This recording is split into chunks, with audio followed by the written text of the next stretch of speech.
Hey everyone, welcome back to the channel. Today we're going over my Mag Warden bomb build. I know there's a few people that were wanting to have this up and running for mid-year mayhem, which I think started today actually. Sorry about that. So I'm going to make the video pretty short and concise. Let's get right into it. Alright, so we're starting off with the Black Rose Prison Lightning Staff. Running lightning because we want the extra damage to all of our AoEs. We're running it in sharpened with the shock damage glyph. Backbarring is going to be our Clever Alchemist. I went ahead and ran this with ice to take advantage of the passive of where wardens just do more ice damage, plus to try to help get some more chilled status effects to slow enemies down while we're bombing. As you can see, I have a frost damage enchantment and decisive. Reason for that is when I was playing around with this, I was a Nord for my character, and I wanted to kind of do a little bit of an alt gen just to see how it performed. Don't do it. Make it a dark elf, get the extra damage with the extra resources. We don't have any heals on this build either, so it is a group oriented build. So go ahead and don't worry about the extra resistance from a Nord, just go all into damage. Instead of the frost damage enchant, go ahead and run the weapon and spell damage enchant, and instead of decisive, go infused, so that way when you're doing your destros you can have almost 100% uptime on that enchantment. If you need to see an example of that, just check out the video that came out right before this one, which was my Templar Bomplar build. It gives the visual example of that. So the monster set's going to be Balrogs. We're going to go ahead and run it in heavy, and we're just using it obviously because we're going to be timing our burst. It's all about having the most damage possible in a short window, so we're going to use it to get all that extra damage and penetration. Again, the helmet is in heavy, chest is in heavy, everything else is going to be in light. And then we're running with Clever Alchemist. Obviously, we're just one bar in that. We're going to be popping our potions on that bar to get that extra damage for the 20 seconds during our burst window. And then, of course, we're going to pair it with Vicious Death.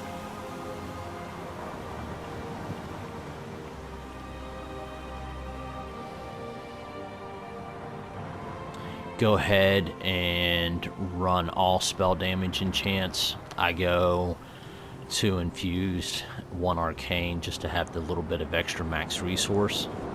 We're running Bewitched Sugar Skulls because we want the extra stamina to make sure that we can break free as much as possible when we're in large group fights. So pretty typical with this build, there's a couple different ways that I'll run my pots. If I'm bombing into a group on full health, full resources, it's the first initial engagement, I'll go ahead and use this Essence of Health to give me the extra health recovery and the spell and physical resistance buff, so that way I'm a lot more durable running into the group. And Essence of Movability, really a lot of times you're just going to want the stun immunity as you're running in to do your bomb, so that way you don't get hung up and waste your alt drop. For the Mundus, I ran the Mage to get the extra max magicka for this build. For the CP, we're going to go 56 into Warlord, be able to break free as much as possible. With it being a Warden, we're going to be sprinting a lot and using our class passive for the extra speed boost, so we definitely want points in the sprinter so we're not stamming ourselves out.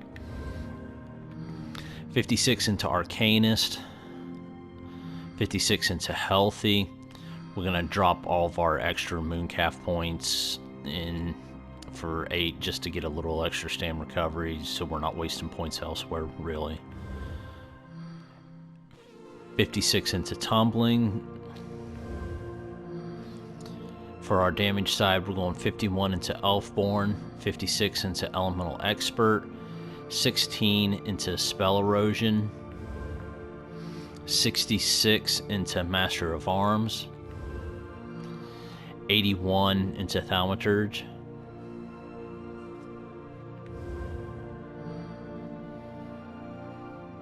61 into Ironclad, 11 into Spell Shield, 56 into Resistant, 14 into Light Armor, 23 into Thick Skin, 43 into Hardy and Elemental Defender, and 19 into Quick Recovery.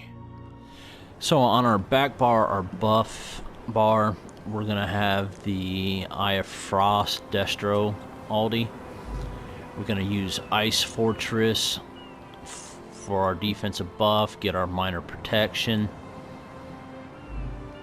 Shimmering Shield, we really want to keep this up. This absorbs a lot of damage from projectiles, but it also helps us keep up the major heroism, so we can keep dumping Aldis.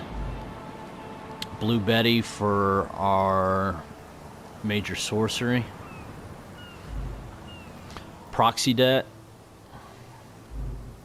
Race Against Time to kind of help spare that for getting out of snares and giving us our immunity, so when we're trying to make our getaway. On our attack bar, we're going to go ahead and start with the Fetcher Infection.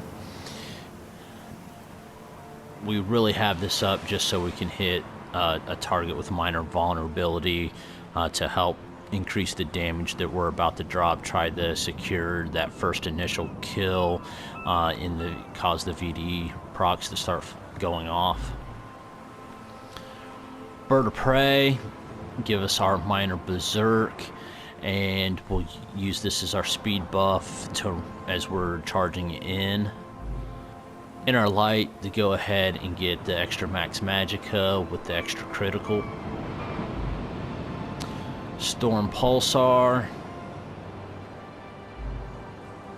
our Deep Fissure to go ahead and get that major breach, but it's a lot of damage.